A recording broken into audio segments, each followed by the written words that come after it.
दोन्ही हप्ते एकत्रित सगळ्या लाडक्या बहिणी खुश होत आहेत आज। आणि मार्च महिन्याचा जो एकत्रित हप्ता आहे 3000 इतक्या सन्मान निधीचा, हा आज आपण महिलांच्या थेट खात्यामध्ये वितरित करत आहोत। साधारणपणे 2,52,00,000 इतक्या महिलांना आपण हा लाभ आज आम्ही DBTच्या माध्यमातून आम्ही वितरित करत आहोत। आणि साधारणपणे या औचित्यासाठी आम्ही या दोन्ही महिन्याचा लाभ आज महायुतीच्या सरकारच्या माध्यमातून राज्याचे मुख्यमंत्री आणि दोन्ही उपमुख्यमंत्री यांच्या सूचनेनुसार आज सुरुवात केलेली आहे। काही महिना असा नाहीये की ज्या महिन्यात महिलांना लाडक्या बहिणीचा हप्ता मिळाला नाहीये। डिसेंबर महिन्यामध्ये सुद्धा आचारसंहिता संपल्यानंतर झालेला आहे, जानेवारी महिन्यामध्ये सुद्धा वितरित झालेला आहे, फेब्रुवारी महिना आणि मार्च। लाडक्या बहिणींसाठी अतिशय आनंदाची बातमी, मेचा हप्ता आजपासून वाटप सुरू। आज 26 तारीख, सगळ्यात महत्त्वाची मोठी अपडेट समोर आलेली आहे। मेचा हप्ता 26, 27, 28 असे 3 दिवस वाटप होणार आहे।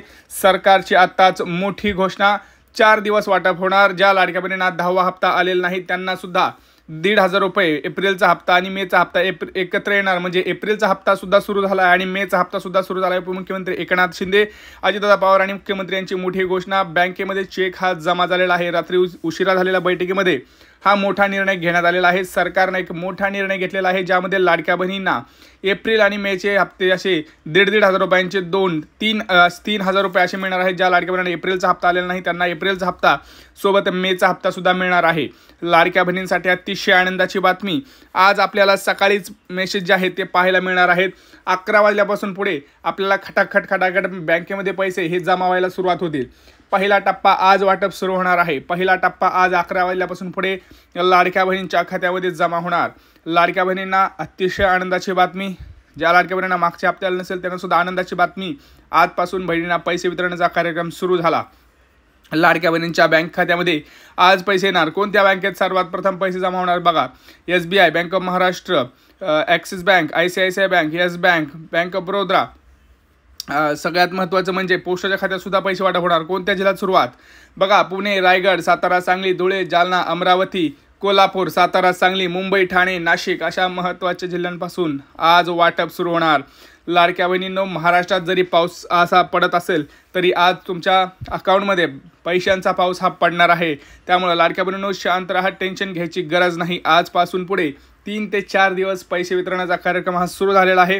लाडक्या बहिणींना अतिशय आनंदाची बातमी अजून एक म्हणजे लाडक्या बहिणींना आता 50,000 रुपयापर्यंत कर्ज सरकार देत आहे। जर तुम्हाला कुठला छोटा मोठा व्यवसाय सुरू करायचा असेल त्यासाठी तुम्हाला सरकार हे कर्ज 50,000 रुपयाचं देत आहे। तुम्हाला ते कर्ज जिल्हा मध्यवर्ती बँकेमध्ये भेटत आहे आणि त्याचा हप्ता तुम्हाला स्वतः भरायची गरज नाही, कारण जो हप्ता तुम्हाला लाडकी बहीणमध्ये भेटतो तोच हप्ता तुम्हाला तिथं परत द्यायचा आहे। त्यामुळं तुमच्या खिशातून एकही रुपया जाणार नाही आणि डायरेक्ट तुम्हाला एकदम 50,000 रुपये मिळतील। हा एक सगळ्यात मोठी संधी आहे लाडक्या बहिणींनो। लाडक्या बहिणींना आता बघा, सगळ्यात महत्त्वाचं म्हणजे गॅस सिलेंडरचे सुद्धा पैसे मिळणार आहेत, सोबत 50,000 रुपये आणि लाडकी बहिणींचे 1,500 रुपये असे आज तुमच्या मोबाईलवरती खटाखट 2 मेसेज येणार आहेत। सगळ्यात महत्त्वाचं म्हणजे तुमचं नाव कुठं आहे बघा, ग्रामपंचायतला तुमची यादी लागलेली असेल किंवा तुमची अंगणवाडी आहे तिथं सुद्धा यादी लागलेली असेल, तुम्ही जाऊन बघू शकता। किंवा जर तुम्ही ऑनलाईन फॉर्म भरला असेल तर वेबसाईटला जाऊन तुम्ही लॉग इन करू शकता। तुम्हाला 100% तिथं तुमचं जर एप्रिलचा हप्ता दिसला असेल तर तुम्हाला आज सुद्धा मेचा हप्ता येईल। सोबतच बघा, 20 लाख लाडक्या बहिणींना मुख्यमंत्र्यांनी पुन्हा एकदा घोषणा केली।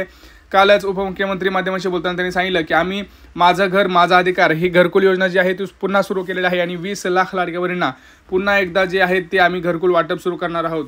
हे सगळ्यात मोठं आनंदाची बातमी आहे।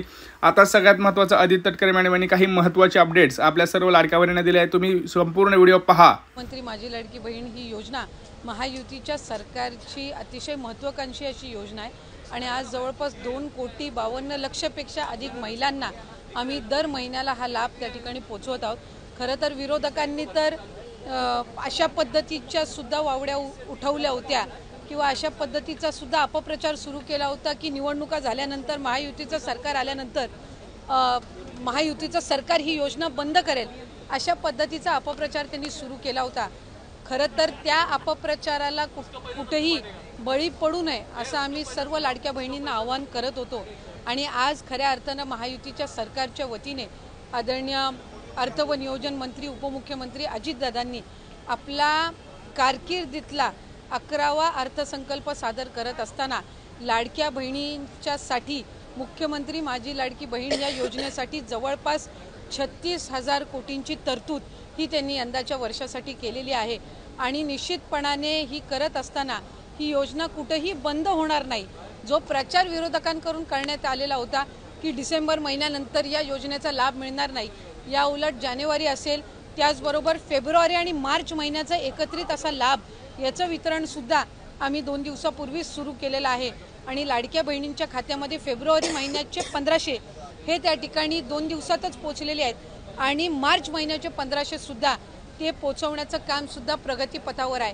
त्याच्यामुळे ही योजना ही महायुतीच्या सरकारची महत्त्वाकांक्षी योजना जी मुख्यमंत्री देवेंद्रजी फडणवीस साहेब, उपमुख्यमंत्री एकनाथजी शिंदे साहेब आणि उपमुख्यमंत्री अजितदादा यांच्या नेतृत्वाखाली अशाच पद्धतीनं कार्यरत राहणार आहे आणि तेच आपल्याला आजच्या अर्थसंकल्पातून पाहायला मिळालं। स्पेसिफिक प्रश्न आहे की 1,500 रुपये की 2100 रुपये नेमकं महिलांना किती रुपये मिळणार आहेत या लाडकी बहीण योजनेच्या माध्यमातून? कारण विधानसभेपूर्वी आपला जो जाहीरनामा होता त्याच्यामध्ये 2100चा उल्लेख होता, त्यामुळे स्पेसिफिक प्रश्न मला आपल्याला आवर्जून त्यानिमित्ताने आणि आपल्या माध्यमातून सर्व आमच्या लाडक्या बहिणींना त्या ठिकाणी सांगायचे की राज्याचे मुख्यमंत्री देवेंद्रजी फडणवीस साहेब आणि आमचे दोन्हीही उपमुख्यमंत्री असतील, मंत्रिमंडळातील सर्व आम्ही त्या ठिकाणी मंत्री महोदय असू, आम्ही सगळ्यांनी सुरुवातीपासूनच ही योजना अधिकाधिक यशस्वी पद्धतीनं राबवण्याचा प्रयत्न हा केलेला आहे। पुढेही आम्ही त्याच पद्धतीनं हा प्रयत्न करत राहणार।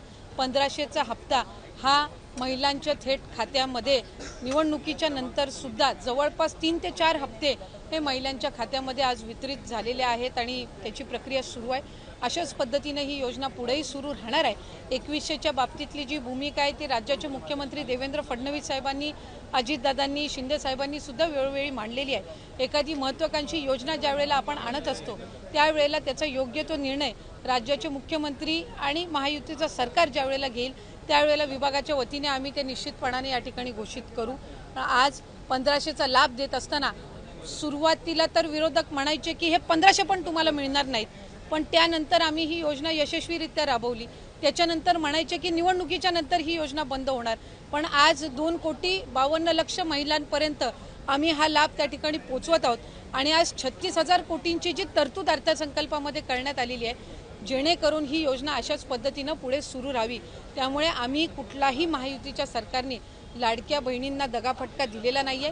2100चा योग्य तो निर्णय जाहीरनामा किंवा एखादा ज्या वेळेला तुम्ही वचननामा असतं ते पुढच्या 5 पंचवार्षिक या संबंध या याच्यातून दृष्टिकोनातून तो ठेवलेला असतो।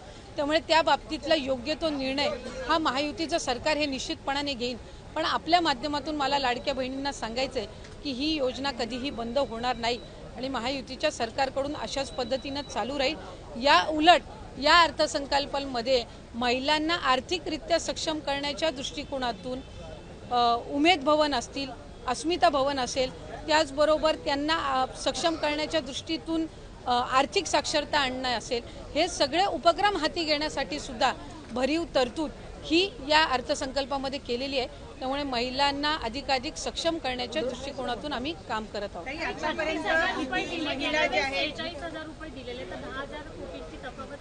आपल्या माहितीसाठी मला सांगायचं आहे की मार्च महिन्यापर्यंतचा जो हप्ता आहे तो अर्थसंकल्पाच्या आधीच वितरित झालेला आहे आणि ही जी तरतूद आहे ही पुढच्या महिन्यांपर्यंत आहे।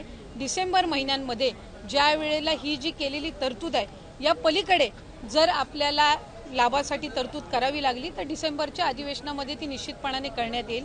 36,000 कोटींची तरतूद जी आहे पहिले वर्षाचे 3 महिन्याची तरतूद ही आधीच उपलब्ध करून दिलेली आहे। आता राहिले तुमचे 9 महिने आणि मग त्याच्यानंतर डिसेंबरच्या अधिवेशनामध्ये जर पुढच्या 3 महिन्यासाठी लागली तर त्या पद्धतीनं ती पुरवणी मागण्यांमध्ये केली जात असते। त्यामुळे या योजनेला यशस्वीरित्या राबवण्यासाठी जी काही तरतुदीची गरज आहे दर महिन्याच्या लाभाकरिता ती या अर्थसंकल्पामध्ये झालेली आहे। स्क्रुटिनी सुरू झाल्यापासून आतापर्यंत किती महिलांनी स्वतःहून सोडलेले आहेत किंवा किती महिलांना वगळण्यात आलेले आहे, त्याचबरोबर इतर ज्या योजना आहेत म्हणजे निराधार योजना असेल किंवा इतर योजना, या महिलांना या योजनेचा लाभ कशा पद्धतीने दिला जाणार? जे टोटल रजिस्ट्रेशन विभागाकडे झालेलं होतं ते साधारणपणे 2,63,00,000 असं होतं, पण हे जुलै ऑगस्ट महिन्यापासूनचं होतं आणि जुलै ऑगस्ट महिन्यापासूनच स्क्रुटिनीची जी प्रक्रिया आहे ती त्या ठिकाणी सुरू आहे आणि पात्र महिला ज्या आहेत, लाडक्या बहिणी ज्या आहेत, त्या साधारणपणे 2,52,00,000 2,53,00,000 इतके त्या ठिकाणी असतात. आधार सीडिंग ज्यांचे अकाउंट झालेले आहेत त्यांना दर महिन्याचा लाभ वितरित होत असतो. नमो शेतकरी योजनेचा जे लाभ घेतात त्यांना नमो शेतकरीचे 1000 आणि मग वरचे जे 500 आहेत ते त्या ठिकाणी लाडक्या बहिणीच्या या तरतुदीतून मिळत असतात. संजय गांधी निराधार योजनेच्या ज्या लाभार्थी आहेत त्यांना 1500चा लाभ हा संजय गांधी निराधार योजनेतूनच मिळत असतो. त्याच्यामुळे या योजनेतून मिळण्याचं त्याच्यामध्ये काही कारण नाही. या व्यतिरिक्त 4 चाकी वाहनं असणारी असतील किंवा जिल्हा स्तरावरून ज्या तक्रारी आम्हाला प्राप्त होतात त्या पद्धतीनं ती योग्य ती कारवाई आहे ही केली जात असते आणि परत ज्यांनी आम्हाला या योजनेचा लाभ नको आहे किंवा आम्ही या योजनेच्या लाभासाठी आता पात्र नाही आहोत असे जे अर्ज आहेत हे काही हजारांच्या संख्येमध्ये आहेत. त्याच्यामुळे गेल्याही महिन्यात साधारणपणे 2,40,00,000 पेक्षा अधिक महिलांच्या खात्यामध्ये हा लाभ वितरित झालेला होता आणि यंदाच्याही महिन्यामध्ये साधारणपणे तितकाच आकडा आधार सीडिंग जसे जसे होत जातात त्यानुसार त्या पात्र भगिनींच्या खात्यामध्ये जमा होत राहील.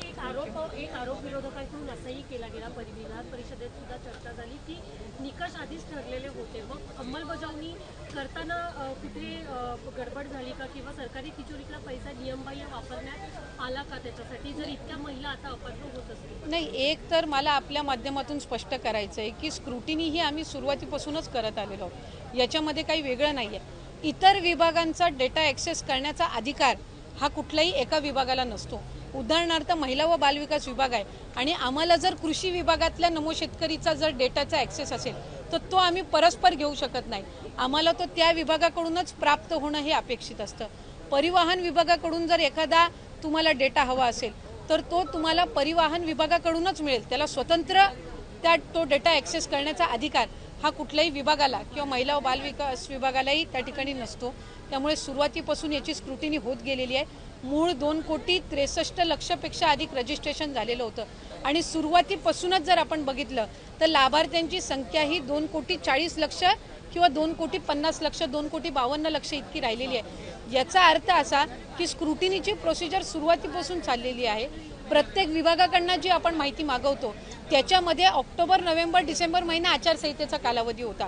हा वगळता जशी जशी आमच्याकडे त्या विभागांकडनं माहिती येते त्या पद्धतीनं आम्ही ते पुढचं डीबीटी करायच्या आधी योग्य ती कारवाई असते ती करत असतो. त्यामुळे कुठल्याही पात्र जी निकषांमध्ये पात्र आहे एकही निकष न बदलता जी महिला पात्र आहे त्यांच्यावर अन्याय हा कधी या विभागाच्या किंवा महायुतीच्या सरकारकडून झालेला नाही. धन्यवाद.